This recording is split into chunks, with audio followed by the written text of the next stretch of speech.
Hi, I'm Madison. The morning of my wedding, I found my twin sister Scarlett zipping herself into my custom-made wedding dress. She turned around, smiled, and said, "I look better in this than you ever could." That wasn't the worst part. The worst part was watching my groom Marcus collapse at the altar when he saw her walking down the aisle in my place, thinking I had somehow transformed overnight. But what happened next taught me that sometimes the people who share your DNA can be the ones who cut the deepest, and sometimes the best revenge is simply letting the truth speak for itself. I'd love to know which corner of the globe you're watching from.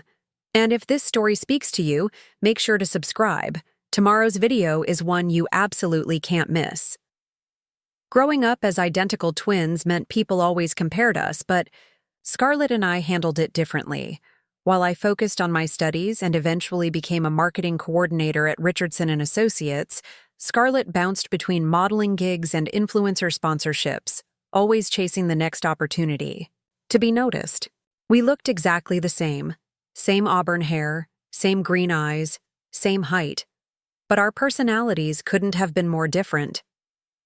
I met Marcus Thompson at a coffee shop near downtown Portland 3 years ago. He was a software engineer, quiet, and thoughtful, nothing like the flashy guys Scarlett usually dated. When I brought him home for the first time, I noticed how Scarlett's demeanor changed. She started wearing more makeup around the house, laughing louder at his jokes, and finding excuses to be in the room whenever he visited. "He's nice," she told me after that first dinner. "But don't you think he's a little ordinary for someone like us?" I should have paid more attention to the way she emphasized us, like we were a package deal. The engagement happened on a rainy Thursday evening in March. Marcus had planned this elaborate proposal at Powell's Books, knowing how much I loved browsing the rare book section. He hid the ring inside a hollowed-out copy of Pride and Prejudice and waited for me to discover it during our weekly book hunt. When I opened it and saw the vintage emerald ring nestled between the pages, I started crying before he even got down on one knee. Scarlett was the first person I called. Her reaction was exactly what I expected. Squeals of excitement, demands to see photos, insistence on planning an engagement party. But looking back, there was something else in her voice. That night, a slight edge that I mistook for regular sisterly competitiveness. The wedding planning started immediately. I had dreamed of a small, intimate ceremony at the Laurelhurst Theater, an old venue with vintage charm and enough quirky character to feel personal. Marcus supported every decision I made, from the dusty rose-color palette to the string quartet, instead of a DJ. We set the date for September 15th, giving us 6 months to plan everything properly. That's when the real tension began. Scarlett inserted herself into every aspect of the planning. She critiqued the venue, calling it too hipster, and suggested we upgrade to the Nob Hill Riviera for something more photogenic. She questioned my choice of flowers, wondering aloud if peonies were too basic for someone with my skin tone. When I showed her photos of the bridesmaid dresses I'd selected, simple sage green A-line dresses from a local boutique, she sighed dramatically. "Madison? Honey, are you sure you want to go so understated? This is your one day to really shine." But the dress was where things got complicated. I had found my wedding dress at a small atelier in the Pearl District called Vivian's Bridal. It wasn't the biggest shop or the most expensive, but the owner, Mrs. Chen, had this incredible eye for what worked on different body types. The dress I fell in love with was a custom design. Ivory silk with delicate hand-beaded lace along the bodice, and a flowing A-line skirt that moved like water when I walked. The back featured dozens of tiny pearl buttons running from the neckline to the base of my spine, and the sleeves were just sheer enough to hint at elegance without being too revealing. When I tried it on for the first time, Mrs. Chen clasped her hands together and smiled. "This dress was made for you," she said, and I believed her. I felt beautiful in a way that wasn't performative or forced, just naturally, quietly confident. Scarlett came with me to the final fitting 2 weeks before the wedding. I had invited my mother and future mother-in-law, but they both had conflicts, so it ended up being just my sister and me. Mrs. Chen had made the final adjustments perfectly. The dress fit like it had been painted onto my body. As I stood on the platform in Chasma, front of the three-way mirror, Scarlett circled me slowly, examining every detail. Her fingers traced the beadwork along the neckline, tested the weight of the fabric, even lifted the hem to check the length against my shoes. "It's stunning," she said finally, but her voice carried something I couldn't quite identify. "Really? Madison, you're going to look incredible." Mrs. Chen beamed with pride as she carefully removed the dress and wrapped it in layers of tissue paper before placing it in a garment bag. "Your wedding day will be perfect," she promised, handing me the bag with both hands like she was passing me something sacred. That night, I hung the dress in my walk-in closet at the apartment I shared with Marcus. We had decided not to see each other the night before the wedding.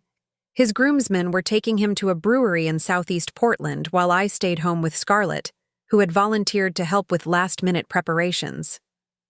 The week leading up to the wedding, Scarlett was surprisingly helpful. She confirmed details with the caterer, picked up the flowers from the florist, and even handled some of the vendor payments when I was swamped with work deadlines. She seemed genuinely excited about the wedding, more invested than she'd ever been in anything involving me.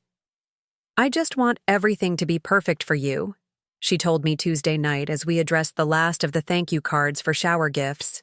"You deserve to have the most beautiful wedding ever." Wednesday evening, she insisted on staying over to help with final preparations. She brought a bottle of wine and a bag full of nail polish colors, suggesting we have one last sister night before I became a married woman. We painted our nails the same shade of soft pink, ordered takeout from our favorite Thai restaurant, and watched old romantic comedies until nearly midnight. Thursday was a blur of final vendor confirmations and last-minute errands. Scarlett handled most of the logistics while I focused on work, trying to clear my schedule for the honeymoon Marcus and I had planned in the San Juan Islands. She picked up my shoes from the cobbler where I'd had them dyed to match the bridesmaids' dresses, confirmed the timeline with our photographer, and even stopped by the venue to do a final walkthrough with the wedding coordinator. That evening, as we sat on my couch going over the schedule for the next day, Scarlett was unusually quiet. "You nervous?" I asked, assuming she was picking up on my pre-wedding jitters. She looked at me with an expression I couldn't read. "I just want to make sure everything goes smoothly," she said. "You know how these things can be unpredictable." Friday morning, my wedding day. I woke up at 6 a.m. earlier than planned, but too excited to sleep. Scarlett was already awake in the guest room, quietly moving around so she wouldn't disturb me. I could hear her talking softly on the phone, probably coordinating with the hair and makeup team who were scheduled to arrive at 8. I made coffee and sat by the window overlooking the courtyard of our apartment building, watching the early morning light filter through the trees. In a few hours, I would be married to Marcus.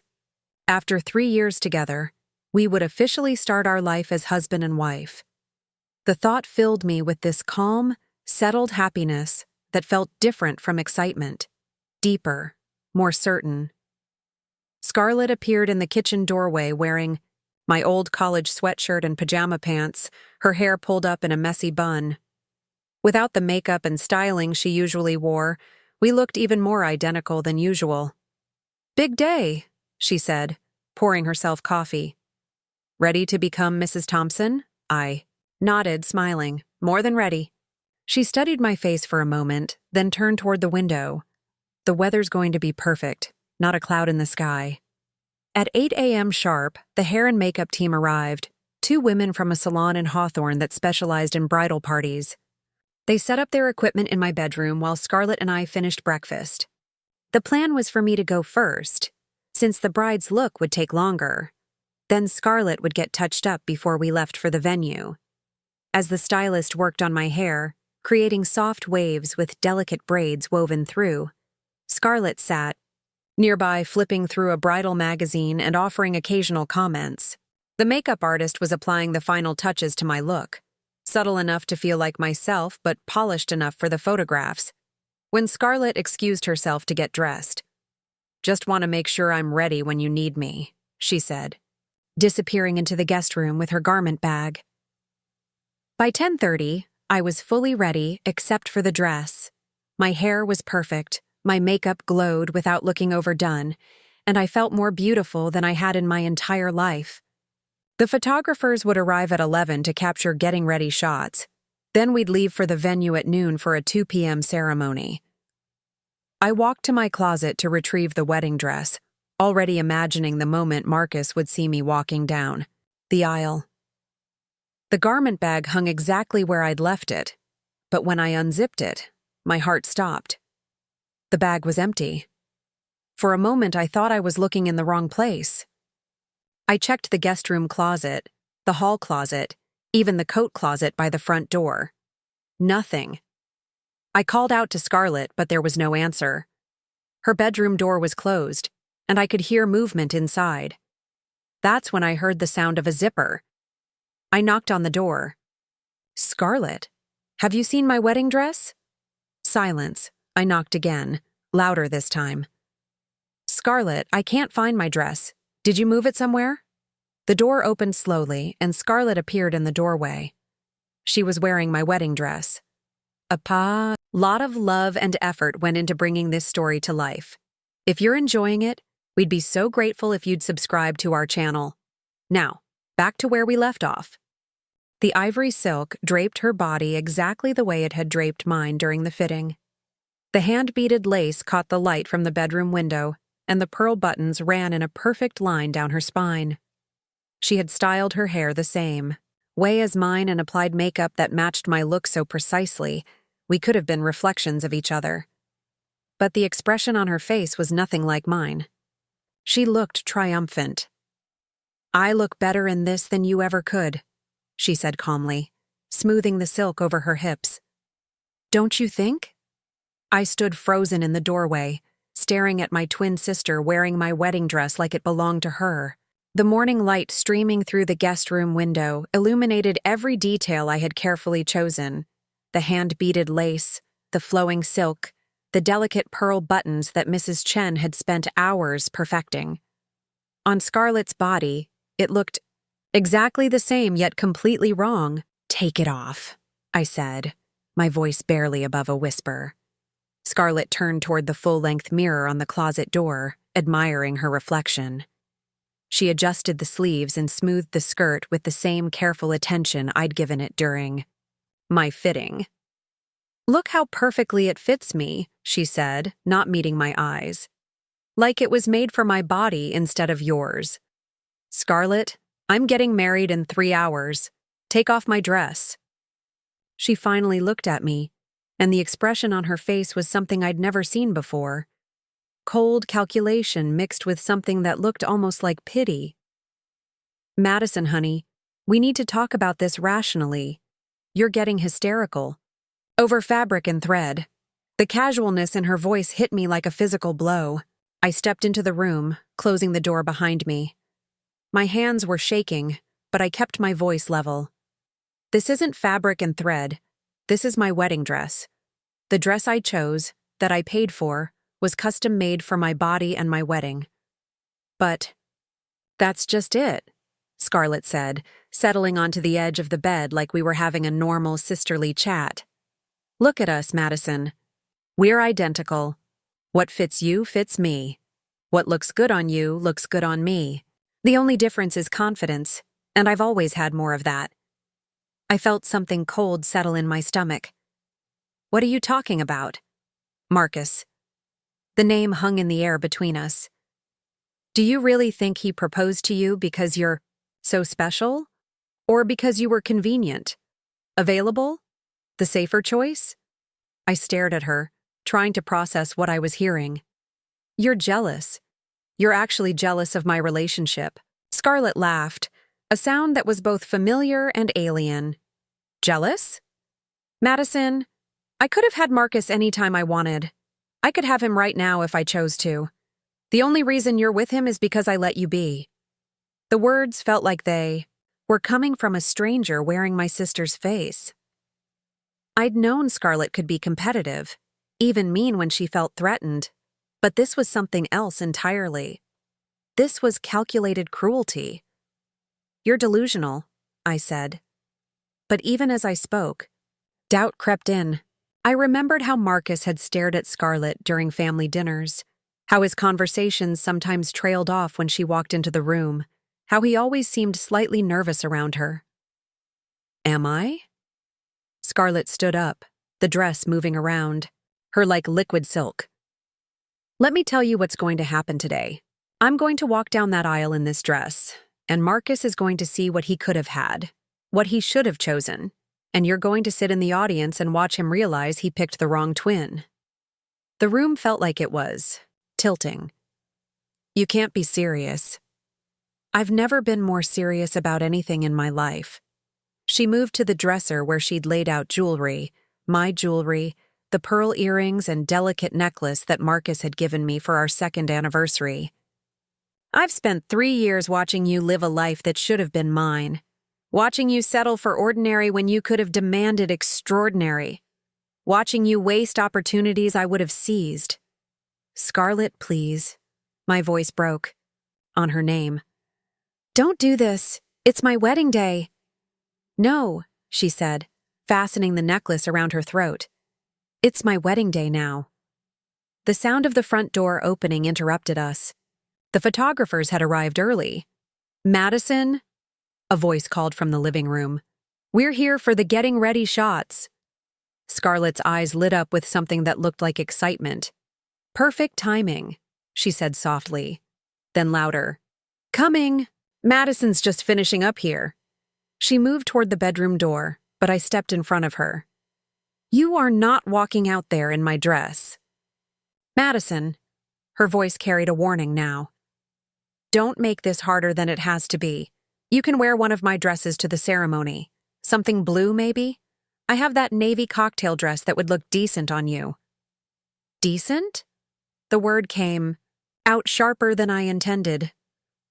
"Well, you're not exactly built for formal wear, are you? You've always been more of the practical type. I'm the one people notice when we walk into a room. I'm the one who knows how to make an entrance. This dress needs someone who can do it justice." I felt like I was watching my sister transform into someone I didn't recognize. The Scarlett I knew could be selfish and vain, but she wasn't cruel. She wasn't vindictive. But the person standing in front of me in my wedding dress was both of those things. "You planned this," I realized suddenly. "The whole week, staying here, helping with the preparations. You planned this." Scarlett shrugged. "I planned to see if you deserved what you have. You don't." Another voice from the living room. "Madison, should we set it up in the bedroom?" "Just a minute," Scarlett called back, then turned to me with false sweetness. "Now, you can either cooperate, and we can both get through this day with some dignity and tact, or you can make a scene and prove to everyone that you're exactly as unstable as I've always suspected." The threat was clear. If I fought her on this, she would make sure everyone, Marcus, our family, the wedding guests, saw it as proof that I was the problem. The unhinged sister who couldn't handle a little family drama on her wedding day. I thought about the photographers waiting in the living room, about Marcus getting ready across town with his groomsmen, about the 150 guests who would arrive at the venue in a few hours expecting to see me marry the man I loved. I thought about my parents, who had flown in from Sacramento and were probably already at their hotel getting ready. I thought about Marcus's family, who had welcomed me so warmly and were looking forward to officially making me part of their family. And I thought about Scarlett, standing there in my wedding dress, daring me to stop her.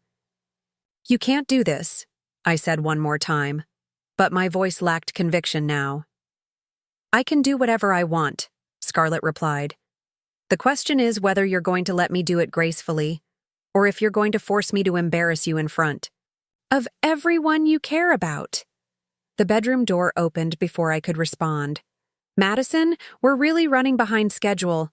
The photographer, a cheerful woman named Jessica, whom I'd met during our engagement shoot, stopped mid-sentence when she saw both of us. Her eyes moved from me to Scarlett, taking in the identical faces, the identical hair and makeup, and the wedding dress that only one of us was wearing. Confusion flickered across her face. "Oh," she said carefully. "I'm sorry, I thought, which one of you is—" "I'm Madison," Scarlett said smoothly, stepping forward with a bright smile. "Sorry for the confusion. My sister was just helping me with the final adjustments. You know how it is with twins.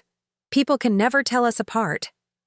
Jessica's confusion deepened as she looked between us again. I opened my mouth to correct her, but Scarlett shot me a look that was equal parts warning and challenge. "Right," Jessica said slowly. "Well, you look absolutely stunning. Should we start with some shots by the window? The light is perfect right now." I watched in numb disbelief as Scarlett followed Jessica out of the bedroom, chattering about the dress and how excited she was for the ceremony. Her performance was flawless, the nervous, glowing bride eager to marry the love of her life. I stood alone in the guest room, wearing nothing but my underwear and the makeup that had been applied. For my wedding photos, on the bed lay one of Scarlett's dresses, a navy blue sheath that would fit me adequately but would photograph as clearly not bridal attire. From the living room, I could hear Jessica directing Scarlett through poses. "Beautiful. Now turn toward the light. Perfect. The beadwork on this dress is incredible. Did you design it yourself?" "Actually, yes," Scarlett lied smoothly. "I worked with a local designer to create something completely unique. I wanted something that would photograph beautifully, but also feel timeless." That was my story. Those were my words almost verbatim from the conversation I'd had with Jessica during our planning session. Scarlett had memorized not just my dress, but my entire narrative about it. I sat down heavily on the bed, the navy dress rough against my fingers after the silk I'd spent months dreaming about wearing. In the mirror across the room, I could see myself, hair and makeup perfect for a bride, body dressed for a guest. My phone buzzed with a text from Marcus. 2 hours until I get to marry my best friend. I love you, Madison." I stared at the message until the words blurred. In 2 hours, Marcus would stand at the altar expecting to see me walking toward him in my grandmother's pearl earrings and the dress that had made me feel like the most beautiful version of myself. Instead, he would see Scarlett, wearing my identity like a costume. Another text, this one from my mother. "Just checked into the hotel. Your father and I are so proud of you, sweetheart. Today is going to be perfect. Perfect." The word felt like mockery now. From the living room came the sound of laughter. Jessica and Scarlett bonding over wedding details that Scarlett had no right to claim. I heard my sister describing the venue, the flowers, the menu, all the decisions I had made and she had criticized, now presented as her own careful choices. I picked up the navy dress and held it against my body. It was a perfectly nice dress, the kind I might wear to someone else's wedding. But that's exactly what this had become, someone else's wedding. Scarlett had taken more than my dress. She had taken my entire identity as a bride.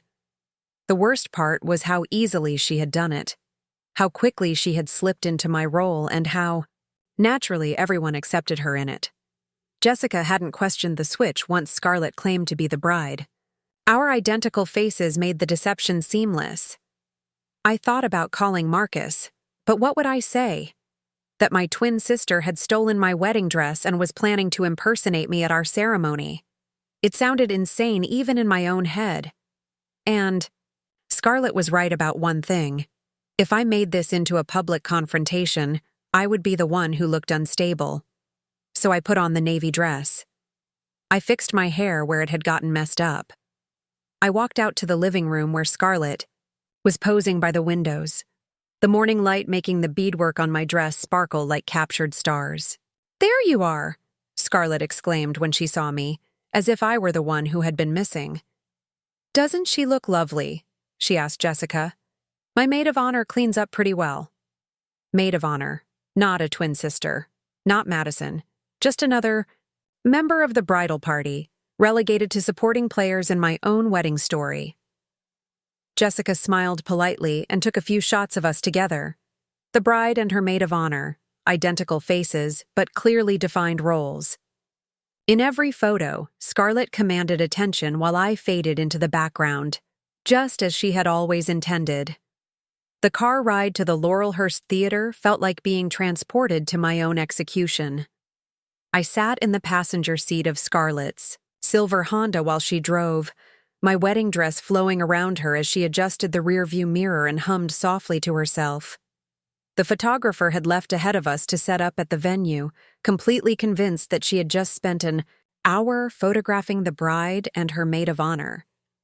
"You're being very quiet," Scarlett said as we stopped at a red light. "Wedding day nerves?" I turned to look at her profile, my profile technically, and felt a chill run down my spine. She wasn't just wearing my dress. She had somehow absorbed my entire identity. The way she held her shoulders, the slight smile playing at her lips, even the way she touched the pearl necklace at her throat. It was all exactly how I had envisioned myself looking on my wedding day. "People are going to know," I said finally. "Marcus will know." Scarlett's smile widened. "Will he? We're identical twins, Madison. Even our own parents couldn't tell us apart until we were 5 years old. The only differences between us are the ones we choose to emphasize. He's been with me for 3 years. He'll know it's not me." "Will he?" She pulled into the theater's parking lot, which was already filled with early arrivals. "Or will he see what he wants to see? A beautiful bride in a stunning dress, walking down the aisle toward him. Sometimes people see fantasy, not reality." As we parked, I spotted Marcus's best man, Jake, unloading something from his trunk. My stomach lurched. The wedding party was already arriving, which meant Marcus was somewhere inside the venue, probably in the green room they'd designated as the groom's preparation area. "I need to tell you something," Scarlett said, turning off the engine but making no move to get out of the car. "Before we go in there." I waited, dreading whatever revelation was coming next. "Marcus and I have been talking." The words hit me like ice water. "What do you mean talking?" "Text messages, phone calls when you're at work. Nothing inappropriate," she added quickly, seeing my expression. "Just friendly conversation, getting to know each other better. Brother-in-law stuff. You're not my sister-in-law yet, but I will be there in about an hour." She reached into her purse and pulled out her phone. "Would you like to see?" Before I could answer, she was scrolling through a message thread. I caught glimpses of the conversation. Marcus's name at the top, dozens of messages exchanged over what looked like weeks. "Here," she said, finding what she was looking for. "From last Tuesday." She held the phone so I could read the screen. "Marcus, thanks for helping with all the wedding stuff. Madison's been so stressed about work, it means a lot that you're handling the details." Scarlett, "Of course. I just want her day to be perfect. She deserves the best." Marcus, "You're a good sister. She's lucky to have you." Scarlett, "I'm the lucky one. You make her so happy. I can see why she fell for you." Marcus, "That's nice of you to say. Sometimes I wonder if I'm good enough for her." Scarlett, "Don't be ridiculous. You're exactly what she needs." "Sweet, right?" Scarlett said, scrolling down. "But it gets more interesting." Marcus, "Can I ask you something, as her sister?" Scarlett, "Anything." Marcus, "Do you think she's having second thoughts?" "She's been distant lately." Scarlett, "Wedding stress. But Marcus, can I be honest with you?" Marcus, "Please." Scarlett, "She mentioned being nervous about whether you two are compatible long-term. I told her she was being silly, but—" Marcus, "But—" "What?" Scarlett, "I probably shouldn't say anything." Marcus. No, please, I need to know. Scarlett. She said sometimes she feels like you two are more like friends than, you know, romantic partners.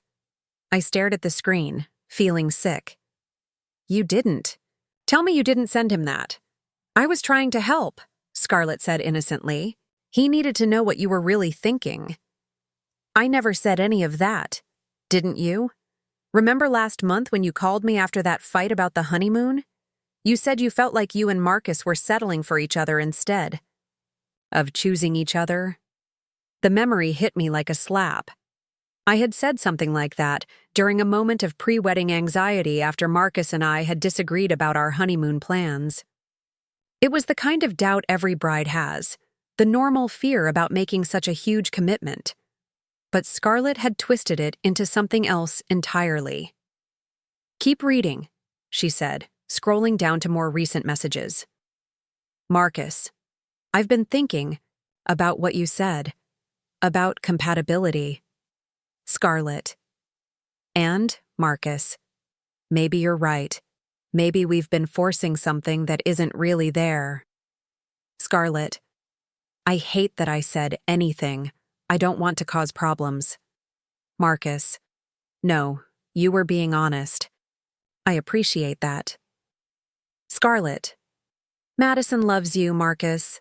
But sometimes love isn't enough, you know? Marcus. Yeah.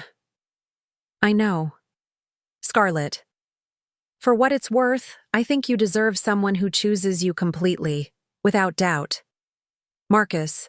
Thanks, Scarlett. You're easier to talk to than I expected. Scarlett. What's that supposed to mean? Marcus. Nothing bad. Just, you and Madison are so different.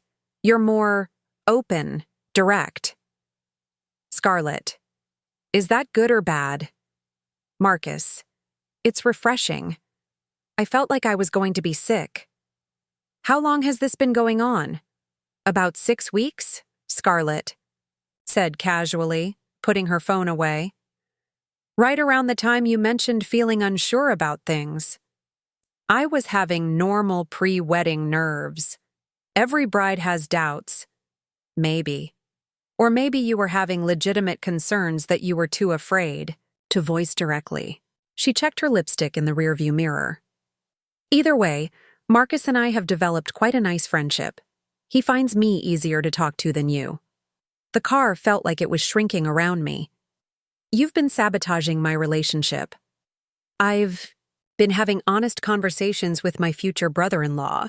Is that sabotage or is that just getting to know each other? Through the windshield, I could see wedding guests beginning to arrive. My aunt and uncle from Seattle, some of Marcus's college friends, and neighbors from our apartment building. People who were here to celebrate what they thought was the happiest day of my life. Scarlett, please, I said, my voice barely above a whisper. Don't do this. Call it off. Tell him you're sick. Tell him anything. But don't walk down that aisle. Pretending to be me, she turned to face me fully, and for a moment, I saw something that might have been sympathy in her eyes.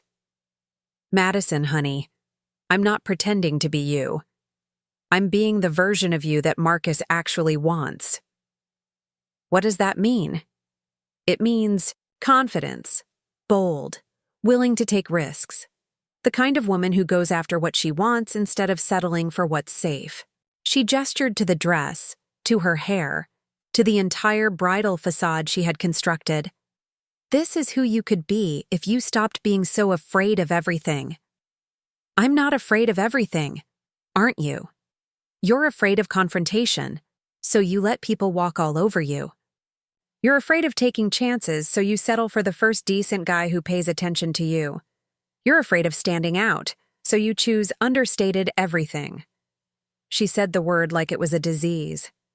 When was the last time you did something brave, Madison? Something that required actual courage? I opened my mouth to argue, but no words came. Because part of what she was saying felt true, and that terrified me more than anything else. I'm not the villain here, Scarlett continued.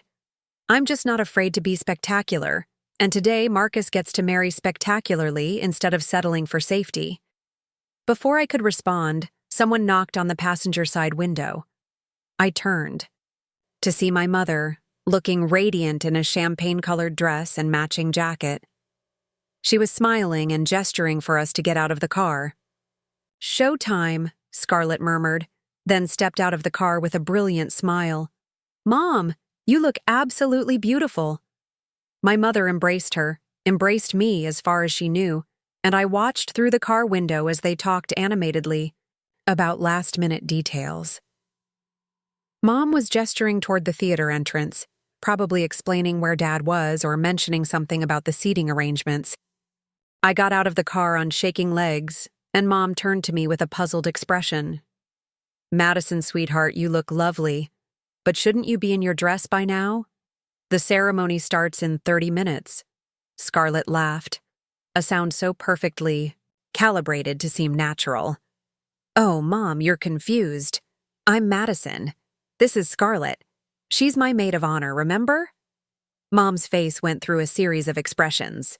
Confusion, embarrassment, then a forced smile. "Of course. Sorry, girls. Even after all these years, you know how I get mixed up when you're both dressed up." "It's fine, Mrs. Bennet," Scarlett said warmly. "Everyone does it. We're used to it by now." I stood frozen as my own mother accepted the identity swap without question. If my own family couldn't tell the difference, how could I expect Marcus to? "Well, Madison, you look absolutely stunning," Mom continued, adjusting a strand of Scarlett's hair. "That dress is even more beautiful than I remembered from the photos. And Scarlett, that blue is lovely on you." "Thank you," I managed to say, my voice sounding foreign to my own ears. "Your father is inside with Marcus's parents," Mom continued. "They're all so excited. Marcus looks incredibly handsome and nervous. In the best way, of course," Scarlett beamed. "I can't wait to see him." "Let's get you inside then," Mom said, linking arms with Scarlett. "I believe they want the bridal party to gather in the side room for final preparations." As we walked toward the theater entrance, I caught sight of our reflection in the glass doors. 3 women walking together, a mother escorting her daughter to her wedding, with the daughter's twin sister trailing behind. Except the roles were completely reversed, and only I knew it. Inside the theater lobby, the familiar chaos of pre-wedding preparations was in full swing. The wedding coordinator, an efficient woman named Patricia, whom I'd worked with for months, immediately approached us with her clipboard and headset. "Madison!" "Perfect timing. We need to get you to the bridal suite for final touch-ups. The photographer wants to get some shots of you with your bouquet before the processional." Scarlett nodded graciously. "Of course. Lead the way." Patricia smiled at me. "Scarlett, you look lovely. Could you help make sure the other bridesmaids are ready? They're in the green room down the hall." "Absolutely," I heard myself say. As Scarlett was whisked away toward what should have been my final moments as a single woman, I walked mechanically toward the green room where my college friends, Emma and Riley, were probably putting finishing touches on their makeup and wondering where I was. But first, I needed to see Marcus. I needed to look him in the eye and see if what Scarlett had told me about their text conversations was true. If he really had doubts about marrying me. If he really found her easier to talk to than his own fiancé. The groom's preparation room was at the end of the hall, and through the slightly open door, I could hear male voices and laughter. I knocked softly. "Come in," Jake's voice called. I pushed the door open and saw Marcus standing in front of a mirror, adjusting his tie. He looked incredible in his charcoal gray suit, his dark hair styled perfectly, his face glowing with the kind of happiness I had always associated with our relationship. When he saw me, his face lit up. "Scarlett, you look great. Is Madison ready? How is she doing?" I stared at him, searching his expression for any sign of the doubts Scarlett had described, any indication that he was questioning his decision to marry me. "She's perfect," I said. "Finally. Absolutely glowing." "Good. he said, relief evident in his voice. "I've been so nervous about whether she's having second thoughts. You know how she gets when she's stressed. She pulls away, gets all quiet and analytical. Sometimes I worry she's going to realize she can do better than me." The words hit me like a physical blow. He was having doubts, real, serious doubts about whether I wanted to marry him. And somehow, Scarlett had known exactly how to exploit them. "Marcus," I said carefully, "do you want to marry her?" He looked at me strangely. "Of course I do." "Why would you ask that?" You seem nervous." "I'm nervous because I love her so much I can barely think straight," he said with a laugh. "I've been waiting for this day since our second date. I just want everything to be perfect for her." Looking at his face, earnest, loving, completely devoted to the woman he thought he was about to marry, I realized the full scope of Scarlett's manipulation. She hadn't just stolen my dress or my identity. She had planted seeds of doubt in both of us, creating problems where none existed, until we both questioned the very foundation of our relationship. And in 20 minutes, she would walk down the aisle toward this man who loved me completely, wearing my dress and my identity, ready to marry him under false pretenses. I had to stop her. But I had no idea how. I left Marcus in the groom's room with his heart full of love for a woman who wasn't going to walk down that aisle, and headed toward the green room where my bridesmaids were waiting. My mind was racing, trying to formulate some kind of plan to stop this disaster before it reached the altar. But first, I needed allies, people who knew me well enough to see through Scarlett's deception. The green room buzzed with the familiar energy of my college friends getting ready. Emma was touching up her lipstick while Riley adjusted the straps of her sage green dress. When I walked in, they both turned with expectant smiles. "There you are," Emma exclaimed. "We were wondering where—" She stopped mid-sentence, studying my face. "Wait, you're not Madison." My heart leaped. "You can tell?" Riley squinted at me, then nodded slowly. "Your earrings are different. Madison always wears those tiny silver hoops when she's nervous. Plus, you're standing differently."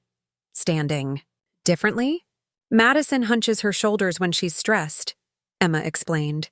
"You're standing like you're posing for a photo. Where is she anyway? Shouldn't she be getting into her dress now?" I felt a surge of hope. If my college friends could tell us apart, maybe others could too. Maybe this deception wasn't as foolproof as Scarlett believed. "I need to tell you something," I said, closing the door behind me. "And you're going to think I'm crazy." For the next 10 minutes, I explained everything. The missing dress, Scarlett's plan, the text message manipulation, the identity swap with our mother and the photographer. Emma and Riley listened with expressions that shifted from disbelief to horror to outrage. "She can't do this," Riley said when I finished. "This is insane. We have to stop her." "How?" I asked. "Everyone thinks she's me. Even my own mother couldn't tell the difference." Emma was pacing now, her bridesmaid dress swishing around her legs. "Okay, think. What proof do we have? What can we show people that would make them believe this story?" I pulled out my phone. The text messages between her and Marcus. But they just look like innocent conversations unless you know what she was really doing. "What about the dress?" Riley suggested. "Don't you have receipts? Photos from fittings?" "Everything's on my phone, but even if I show people the receipts, how does that prove she stole it? We're identical twins. Anyone could argue that I'm the one lying." Emma stopped pacing. "What about the photographer from this morning? She spent an hour taking pictures of Scarlett in your dress. If we could get her to—" A knock on the door interrupted her. Patricia's voice came through the wood. "Ladies, we need the bridal party in position. The ceremony begins in 15 minutes. My stomach dropped. 15 minutes. In 15 minutes, Scarlett would walk down the aisle in my dress, toward my fiancé, to participate in my wedding ceremony. "Just a minute," Riley called back.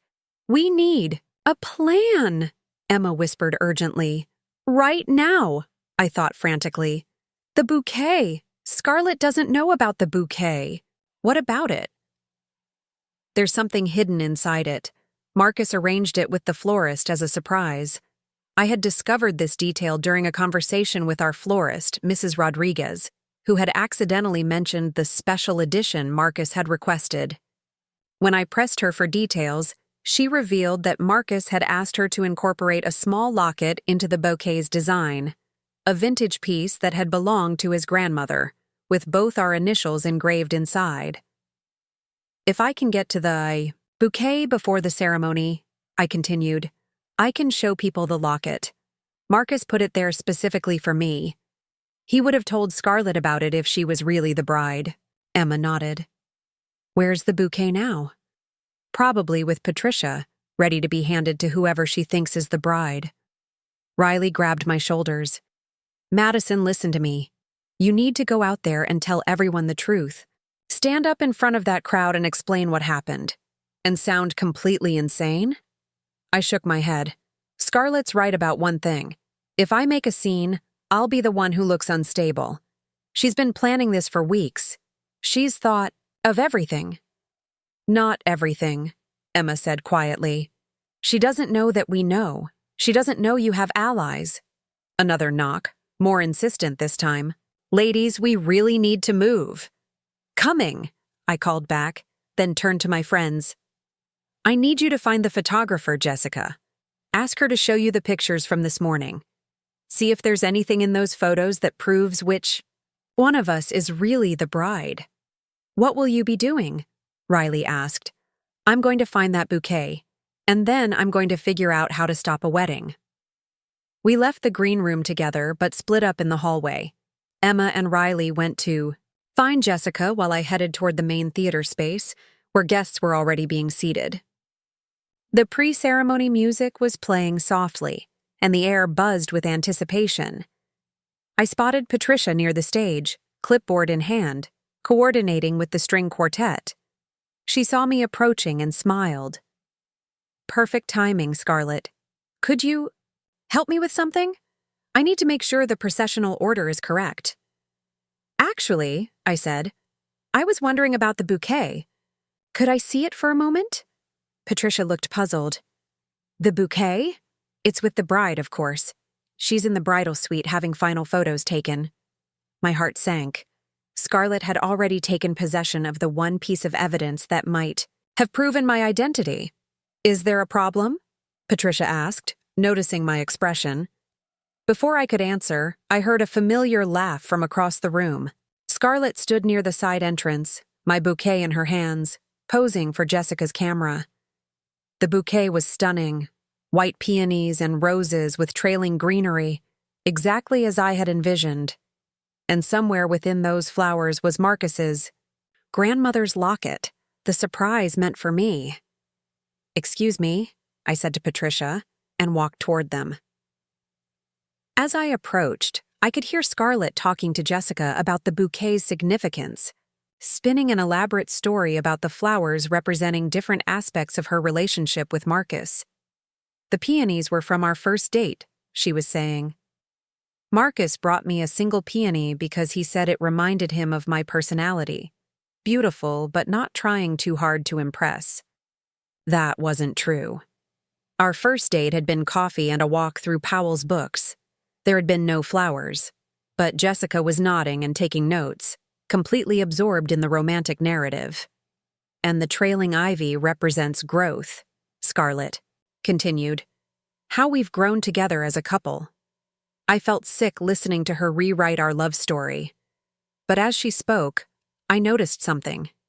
She was holding the bouquet carefully, avoiding the center where the stems were wrapped. As if she didn't want to disturb something hidden there, she knew about the locket.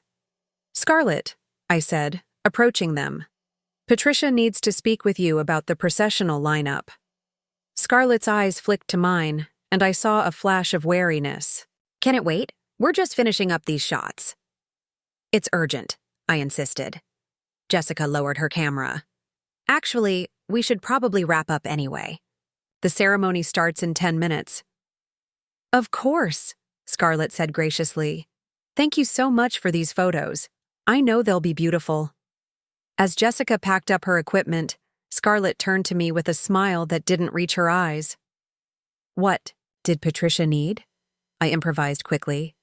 She wants to make sure you know about the change to the recessional music. Marcus requested something specific at the last minute. Scarlett's grip on the bouquet tightened almost imperceptibly. What kind of change? You'll need to ask her directly. She has the details. For a moment, we stared at each other, two identical faces hiding completely different intentions. Then Scarlett nodded. Fine. But watch this for me, would you? She held out the bouquet. I don't want anything to happen to it. This was my chance. I reached for the bouquet, my fingers closing around the silk-wrapped stems. The flowers were heavier than expected, and I could feel something solid nestled among the stems. Be careful with it, Scarlett said, her voice carrying a subtle warning. It's very special to me. She walked away toward Patricia, and I was left holding my own wedding bouquet, searching desperately for the hidden locket while trying not to disturb the carefully arranged flowers. I found it nestled deep among the peonies, a small silver, heart-shaped locket on a delicate chain, exactly as Mrs. Rodriguez had described. My hands shook as I opened it, revealing two tiny photographs, one of me from our engagement shoot and one of Marcus from the same session. Below the photos, engraved, in script so small I had to squint to read it, M&M forever, grandmother's love. This was proof. Undeniable proof that I was the real bride, that this bouquet had been designed specifically for me, that Marcus had chosen me, not Scarlett. But as I stood there holding the evidence of my identity, I realized something devastating. It didn't matter. Even if I could prove to a few people that I was the real Madison, what then? The ceremony was about to begin. Guests were seated, expecting a wedding. The vendors were in position, the flowers were arranged, the music was cued. Stopping everything now would create exactly the kind of scene Scarlett had warned me about. Public, humiliation, family drama, and questions about my mental stability that would follow me for years. And there was something else, something that made my stomach twist with nausea. Part of me wondered if Scarlett was right about Marcus. The text messages she'd shown me, his admission that he found her easier to talk to, his concerns about my supposed doubts. Maybe he really would prefer the confident, outgoing version of me that she was performing. Maybe he deserved someone who wasn't afraid to be spectacular. Madison? A hand touched my shoulder, and I turned to see Emma approaching with a grim expression. We found Jessica. And? She showed us the photos from this morning. Riley's looking at them now, but... Emma hesitated.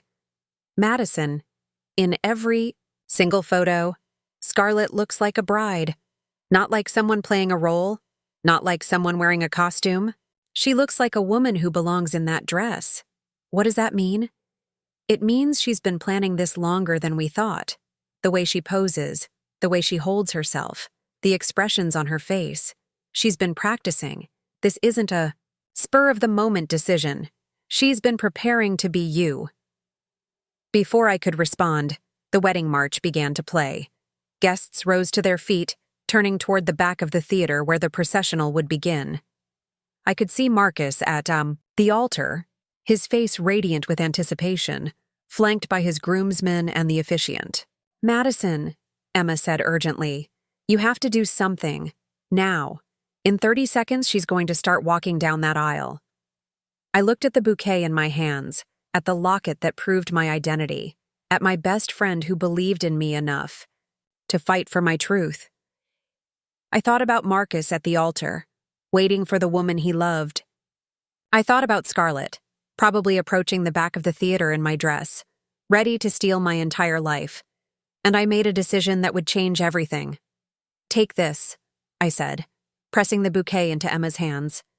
And when I give you the signal, I need you to do exactly what I tell you. The wedding march swelled through the theater as I made my way toward the back of the venue, my heart pounding so hard I could feel it in my throat.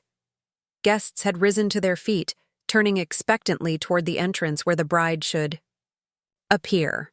I could see Marcus at the altar, his face glowing with nervous excitement, completely unaware that the woman he was about to marry wasn't the woman he had proposed to.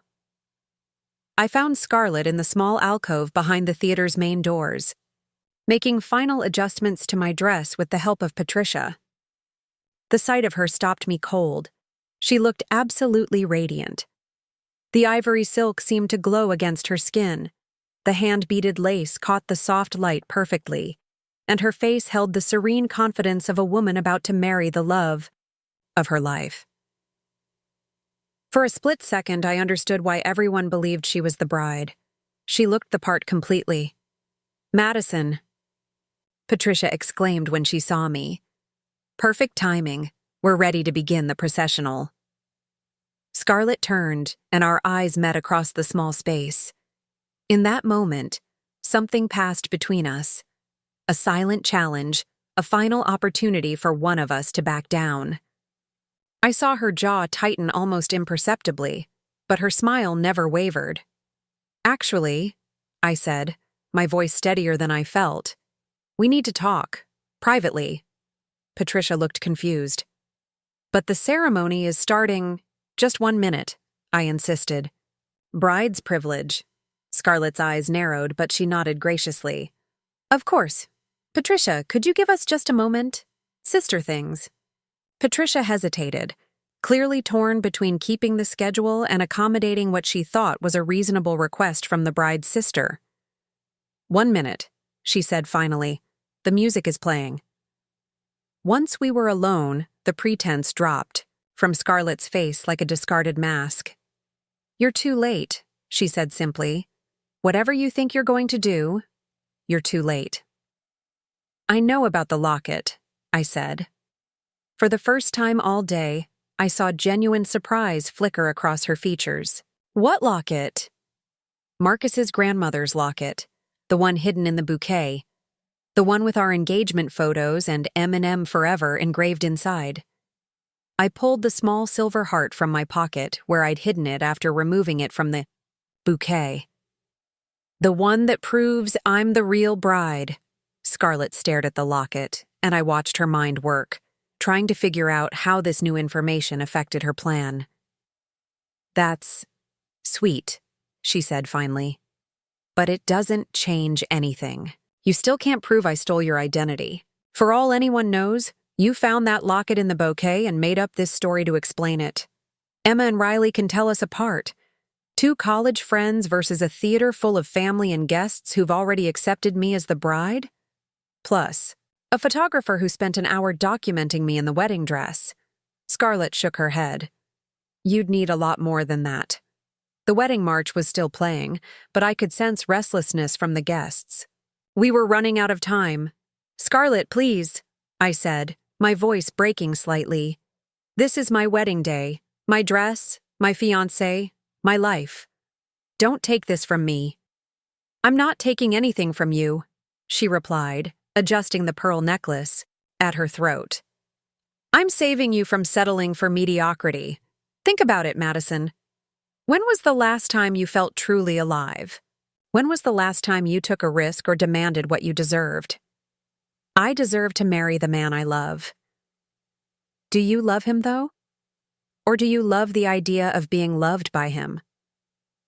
Her voice softened, taking on an almost therapeutic tone. "You've always been so desperate to be chosen that you never stopped to ask if you were choosing the right person. That's not true, isn't it? You've been together 3 years and you still have doubts. You still wonder if you're compatible. You still question whether you're settling." She stepped closer, her voice dropping to a whisper. "I saw those text messages, Madison. Not the ones I sent to Marcus, but the ones you sent to your therapist." My blood went cold. "You went through my phone?" I needed to understand what was really going on in your head, and what I found was a woman who's been questioning this relationship for months. You've been seeing Dr. Williams every week, talking about your fears that Marcus is more in love with the idea of you than the reality of you. The truth of her words hit me like a physical blow. I had been seeing a therapist, working through my pre-wedding anxiety and the complicated feelings that came with making such a huge commitment. But those sessions were a private, sacred space where I could voice my doubts without judgment. You violated my privacy. I tried to help you see the truth. You're not ready for this marriage, Madison. You're going through with it because it's expected, because it's safe, because it's what a good girl is supposed to do. She gestured to the theater beyond the alcove. This whole production, the venue, the dress, the perfect wedding, it's all a performance. You're performing the role of the happy bride because you don't know how to be anything else. That's not... When did you last feel passionate about anything? When did you last want something so badly you were willing to fight for it? Scarlett's voice grew more intense. I've watched you for 3 years, Madison. You don't love Marcus. You love being loved by him. You love the security, the approval, the way he makes you feel normal. But that's not love. That's just convenience. The wedding march was beginning to repeat, which meant the procession was significantly delayed. Patricia would be getting anxious, the guests would be getting restless, and Marcus would be starting to worry. Even if that were true, I said, it doesn't give you the right to steal my life. I'm not stealing your life. I'm living the life you're too afraid to live. Scarlett smoothed the silk skirt of my dress, and the gesture was so possessive it made my skin crawl. You want to know what the difference is between us? I'm not afraid to be extraordinary. I'm not afraid to demand the best. And I'm not afraid to take what I want. What you want is my fiancé. What I want is the life you're wasting. She looked directly into my eyes, and what I saw there wasn't malice or cruelty. It was absolute conviction. Marcus deserves someone who chooses him completely, without reservations. Someone who's excited to marry him, not someone who spends months in therapy trying to convince herself she's making the right decision. The words stung because they contained a grain of truth that I hadn't wanted to acknowledge. I had been having doubts. I had been questioning whether Marcus and I were truly compatible or just comfortable together, but that was normal, wasn't it? Everyone had pre-wedding anxiety. Those doubts don't mean I don't love him, I said. Don't they? Scarlett tilted her head, studying me with an expression that was almost pitying. If you really loved him, Madison, you wouldn't have doubts. You'd be certain. You'd be ecstatic. You'd be so sure of your choice that nothing could shake your confidence. Love isn't certain. It's commitment despite uncertainty. Is it? Or is that just what people tell themselves when they're settling for something less than they deserve? The alcove felt like it was shrinking around us. Beyond the doors, I could hear murmurs from the guests and Patricia's increasingly urgent whispers into her headset. We need to go, Scarlett said, checking her reflection in the small mirror on the wall. People are waiting. I'm going to tell them, I said desperately. I'm going to walk out there and tell everyone the truth. Go. Ahead. Scarlett's voice was calm, almost amused. Tell them that your identical twin sister stole your wedding dress and convinced your own mother that she was you. Tell them that you've been having doubts about marrying Marcus for months. Tell them that you're so unstable you're willing to ruin your own wedding because you can't handle a little family drama. It's not a family drama. It's identity theft. Is it? Or is it just two sisters who look exactly alike, and one guest who's having a mental breakdown because she can't handle the stress of her wedding day? I stared at her, finally understanding the full scope of her manipulation. She hadn't just stolen my dress or my identity. She had constructed an alternative narrative so plausible that any attempt I made to contradict it would make me look unhinged. You've thought of everything, I said quietly. I've thought of what's best for everyone involved. Marcus gets a bride who's genuinely excited to marry him. You get to avoid making a mistake you'd regret for the rest of your life. And I get to live up to my potential instead of watching you waste yours. What about what I want? What do you want? Madison. Really? Scarlett stepped closer, her voice gentle but relentless. Do you want to marry Marcus because you love him, or because you love the idea of being married? Do you want this wedding because it represents your happiness, or because it represents other people's approval? I opened my mouth to answer, but no words came, because somewhere in the twisted logic of her manipulation, I could feel the seeds of doubt she had planted beginning to sprout. That's what I thought, she said softly. You can't even answer the question. The doors to the alcove opened, and Patricia appeared with barely controlled panic on her face. Ladies, we really must begin. The guests are getting concerned, and the groom is asking if everything is all right. Scarlett immediately transformed back into the glowing bride, her face radiating joy and excitement. I'm sorry, we got caught. Up in sister talk. You know how it is. Last chance for private conversation before everything changes. Patricia's expression softened. Of course. Are you ready now? More than ready, Scarlett said, taking my arm in a gesture that looked sisterly and supportive, but felt like a claim of ownership. Madison was just telling me how happy she is for me. I looked between them, feeling the weight of the moment, settling around me like a trap. Patricia was smiling expectantly. The wedding march was playing for the third time, and beyond those doors, Marcus was waiting at the altar for the woman he loved to walk down the aisle toward him. The woman he loved was me, but the woman who was about to walk down that aisle was Scarlett, wearing my dress, carrying my bouquet, and claiming my identity. Madison? Patricia prompted.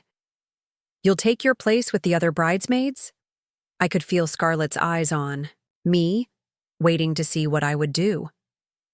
Would I go along with her plan, take my place among the bridesmaids, and watch her marry the man I loved? Would I make a scene and risk looking unstable? Or was there a third option I hadn't considered? Actually, I said, my voice clearer than it had been all day, there's something everyone needs to know. The words hung in the air between us like a challenge thrown down. Patricia's face shifted from impatience to confusion as she looked between Scarlett and me, finally sensing that something was seriously wrong. What needs to be known? Patricia asked carefully. Scarlett's hand tightened on my arm, her fingernails digging into my skin through the fabric of the navy dress. Madison's just nervous, she said quickly, her voice pitched with just the right amount of bridal anxiety. Wedding day jitters, you know? Sometimes family stress can— I'm not Madison, I said, cutting her off.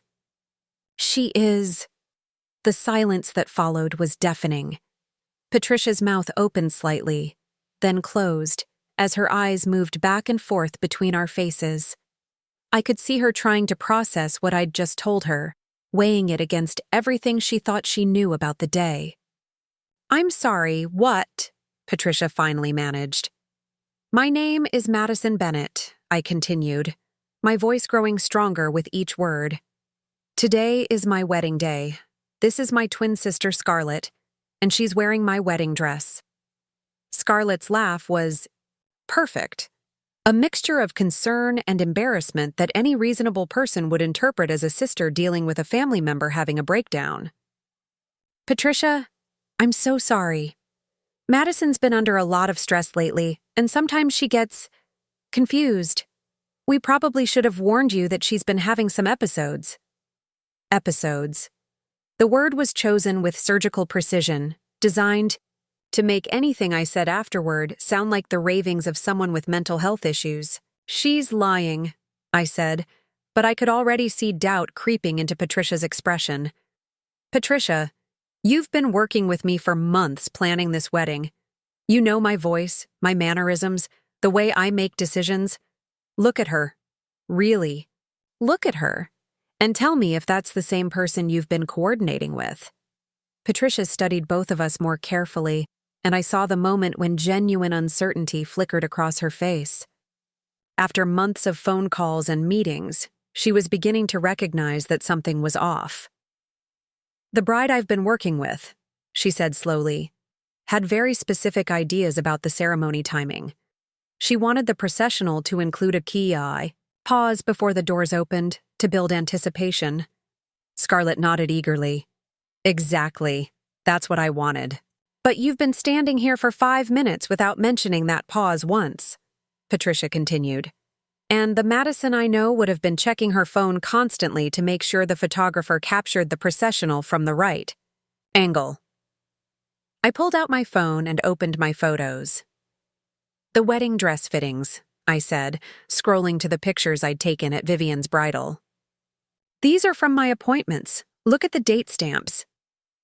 Patricia examined the screen, and I saw recognition dawn in her eyes. The photos showed me in the dress, working with Mrs. Chen on adjustments, discussing details about the beadwork and sleeve length.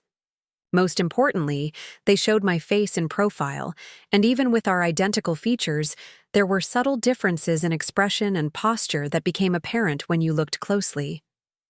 "Oh my God," Patricia whispered. Scarlett moved quickly, to damage control. Those photos could be of either of us. We're identical twins. We've been switching places and confusing people our entire lives. This is just Madison having another one of her episodes where she thinks she's me. Another episode? Patricia asked. She's been in therapy, Scarlett said, her voice full of convincing concern.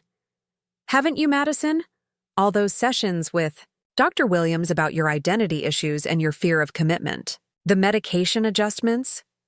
I felt the ground shifting beneath me as Scarlett weaponized my private therapy sessions.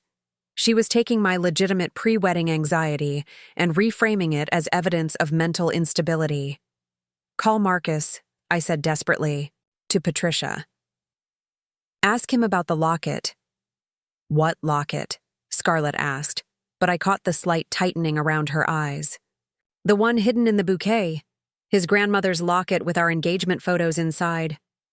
I pulled the small silver heart from my pocket. Marcus arranged this surprise with the florist.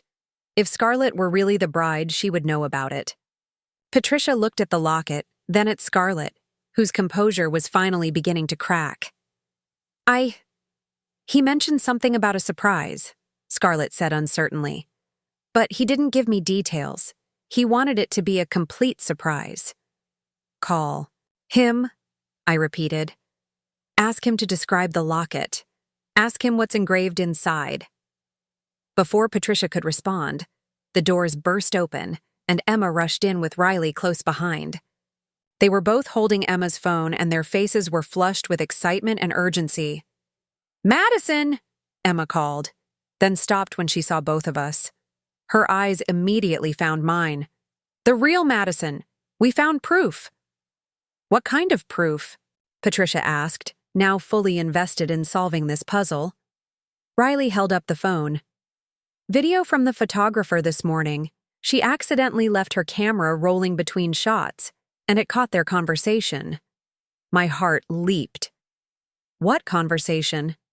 The one where Scarlett admits to planning this for weeks, Emma said, her eyes blazing with righteous anger.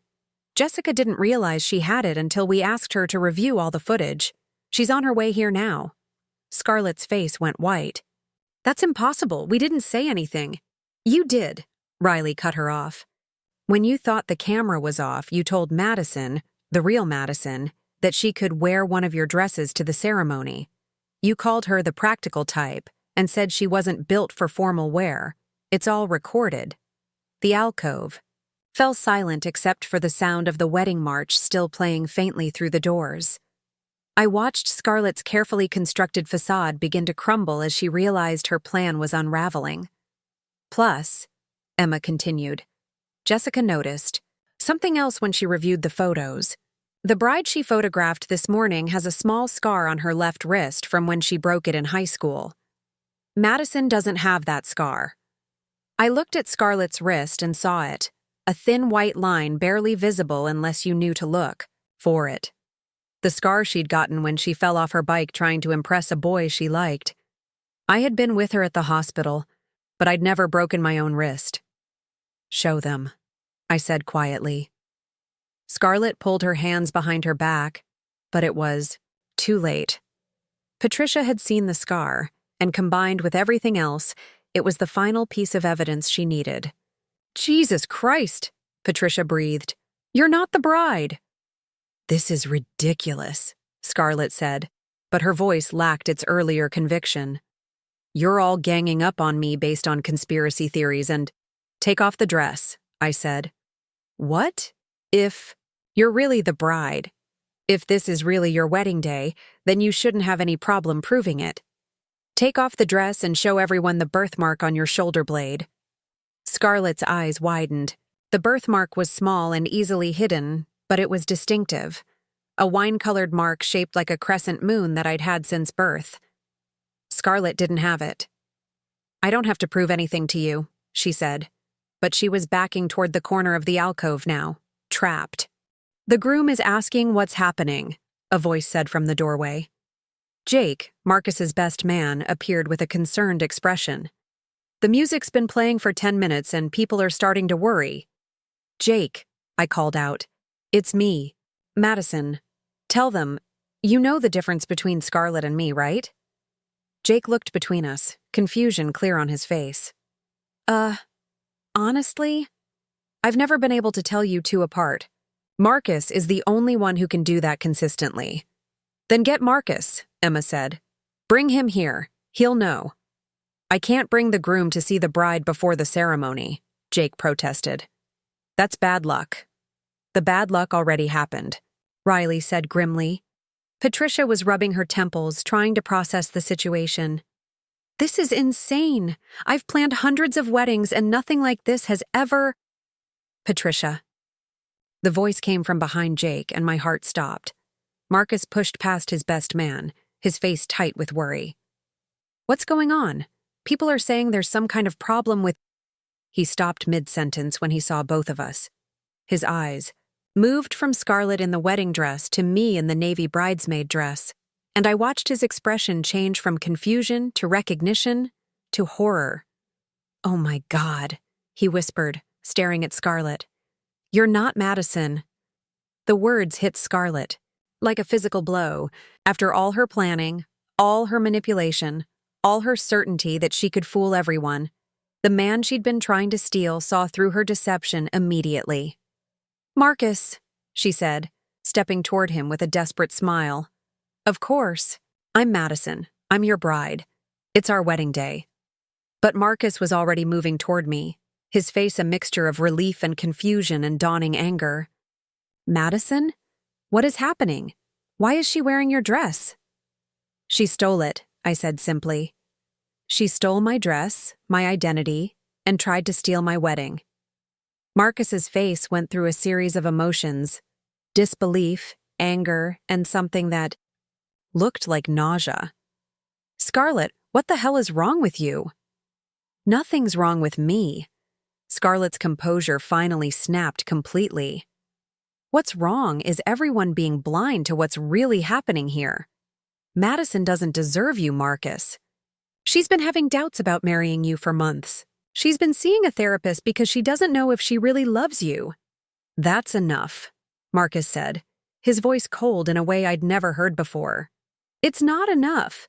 You deserve someone who chooses you completely without reservations. Someone who's excited to marry you, not someone who needs therapy to convince herself you're the right choice." The cruelty in her voice was breathtaking, but what shocked me more was the pain that flashed across Marcus's face. Because some of what she was saying was true. I had been in therapy. I had been working through doubts. I had been questioning whether our relationship was based on love or comfort. "Is that true?" Marcus asked quietly, looking at me. "Have you been having doubts about us?" The moment stretched between us, heavy with the weight of honesty. I could lie, deny everything Scarlett had said, pretend that my therapy sessions were just normal pre-wedding stress. But looking at Marcus's face, open, vulnerable, deserving of truth, I knew I couldn't. "Yes," I said softly. "I've been working through some fears about marriage, about whether I'm making the right choice. But that's normal, Marcus. Everyone has doubts when they're making a commitment this big." "But you were going to marry me anyway? Even with doubts?" "I was going to marry you because I love you, Because I want to work through my fears with you, not run away from them. I took a step toward him. That's what commitment means, choosing each other even when it's scary. Marcus studied my face for a long moment, and I saw him weighing my words against Scarlett's accusations. "And you," he said, turning to Scarlett with disgust. "You thought stealing her identity and manipulating both of us was somehow helping." "I thought I was saving you from making a mistake," Scarlett said, but her voice was smaller now, lacking its earlier conviction. "The only mistake here is what you've done," Marcus replied. "Take off her dress. Now." The silence that followed Marcus's command was deafening. Scarlett stood frozen in my wedding dress, her face cycling through emotions. Defiance, desperation, and finally, defeat. The carefully constructed confidence she'd worn all day crumbled like a house of cards in a windstorm. I said, "Take it off," Marcus repeated, his voice carrying an authority I'd rarely heard from him. "That dress doesn't belong to you. Nothing about this day belongs to you." "Marcus, please," Scarlett tried one last time, her voice breaking. "Just think about what I'm offering you. I'm the version of Madison without the doubts, without the fears, without all the baggage." "You're nothing like Madison," Marcus cut. "Her off." "Madison questions things because she's thoughtful. She works through her fears because she's brave enough to face them. You manipulate and steal because you're too cowardly to build something real for yourself." The words hit Scarlett like physical blows. I watched my sister, my identical twin, transform before my eyes from the confident woman who had stolen my identity into someone I barely recognized. Someone small and desperate and broken. "Fine," she whispered, her hands moving to the pearl buttons at the back of the dress. "But don't come crying to me when you realize she's going to spend your entire marriage analyzing whether she made the right choice." Patricia immediately stepped forward. "We need privacy for this. Everyone out except Madison. I'll help her," I said quietly, though the thought of touching that dress while Scarlett was still wearing it made my skin crawl. The room cleared until it was just the two of us, identical faces, identical bodies, but completely different souls. I moved behind Scarlett and began working on the tiny pearl buttons, the same buttons Mrs. Chen had spent hours perfecting to fit my body exactly.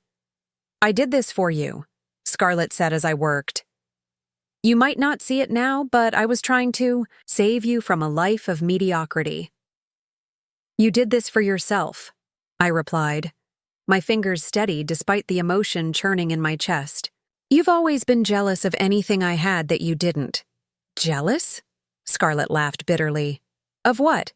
Your boring job? Your safe choices? Your desperate need to be liked by everyone?" "Jealous that I was happy," I said simply. "Jealous? That I found someone who loved me for who I actually am, not who I pretend to be."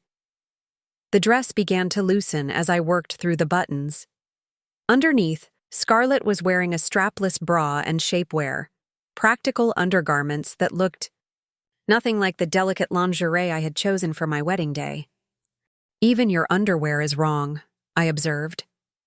"I didn't plan for this part," she admitted. "You didn't plan on getting caught." The dress slipped from her shoulders, and I caught it before it could hit the floor. The weight of the silk in my hands felt like reclaiming a piece of my identity. All the hours spent with Mrs. Chen, all the careful fittings and adjustments, all the dreams I'd woven into the fabric, it was mine again. Scarlett stood there in her underwear, looking smaller and more vulnerable than I'd ever seen her. Without the dress, without the performance, she was just my sister, flawed, envious, but still family. "I have a robe in my bag," I said, pointing to the corner where my things were stored. She nodded silently and pulled on the simple cotton robe. As I held my wedding dress, checking for any damage, I noticed something I hadn't seen before. A small piece of tape on the inside of the bodice with Scarlett's name written on it in her handwriting. "You labeled it," I said, showing her the tape. "You actually labeled my dress with your name." Scarlett's face flushed red. I wanted to make sure there was no confusion about who was wearing it. Confusion for who? You're the only one who would have seen the inside of the dress. She didn't answer, but I understood. She hadn't just been performing for everyone else. She'd been trying to convince herself that she deserved to wear it. A soft knock interrupted us. "Madison?" It was Emma's voice. "The photographer is here, and she has the video ready to show everyone." I looked at Scarlett one more time. Despite everything she'd done, despite the manipulation and the cruelty, she was still my twin sister, the person who had shared a womb with me, who had been my closest companion for the first 18 years of my life. "I'm sorry," she said quietly, so softly I almost didn't hear it. "I know," I replied, "but sorry doesn't fix this." I slipped back into my wedding dress, and Scarlett helped me with the buttons, a reversal that felt both surreal and oddly fitting. When I was fully dressed again, I looked at myself in the small mirror and saw what I should have seen that morning, a bride who was ready to marry the man she loved, fears and all. When we emerged from the alcove, a small crowd had gathered in the theater lobby. Patricia was there with Marcus, Emma, Riley, and Jake. Jessica, the photographer, had arrived with her laptop, and even my parents had appeared, looking confused and concerned. "Madison!" my mother exclaimed when she saw me in the dress. "What on earth is going on?" "People are saying, 'It's true, Mom,'" I said simply. "Scarlett stole my wedding dress and tried to marry Marcus in my place." My father's face went through a series of expressions before settling on horrified disbelief. That's impossible. Why would she do such a thing?" "Because she's sick," my mother said immediately, her maternal instincts kicking in to protect her daughter, even though she wasn't sure which daughter needed protecting. "I'm not sick," Scarlett said, finally speaking up. "I'm just tired of watching Madison waste opportunities that I would have seized." "Opportunities like stealing someone's identity?" my father asked incredulously. Jessica cleared her throat. "I have the video footage if anyone wants to see it. It's pretty clear what happened." "Play it," Marcus said grimly. We gathered around Jessica's laptop as she pulled up the footage from that morning. The first few minutes showed normal behind the scenes. Moments, me getting ready, Scarlett helping with final preparations. But then came the moment when Jessica had accidentally left the camera rolling. On screen, we watched Scarlett tell me I could wear one of her dresses to the ceremony and call me the practical type who wasn't built for formal wear. We watched her dismiss my protests and threaten to embarrass me if I didn't cooperate. Most damning of all, we watched her practice bridal poses in front of the mirror, rehearsing expressions and gestures. "I've been planning this for so long," her recorded voice said to her reflection. "Finally, I get to be the star instead of the supporting character." The video ended, leaving everyone in stunned silence. "Well," my father said finally, "I think that settles any questions about what happened here." My mother was crying softly, looking between Scarlett and me like she didn't know which of her daughters she had lost. "The question now," Patricia said, "practically, is what do we do about the ceremony? We have 150 guests who have been waiting for over an hour." I looked at Marcus, who had been unusually quiet during the video playback. "Do you still want to marry me?" I asked. "Even knowing about my doubts, my therapy sessions, all the fears I've been working through?" Marcus took my hands in his. "Madison, the fact that you've been working through your fears instead of running away from them makes me love you more, not less. I've had my own doubts too. That's normal. What's not normal is thinking that means we should give up on each other." But what if Scarlett was right? What if I'm not ready for marriage? Are you ready to work on building a life together?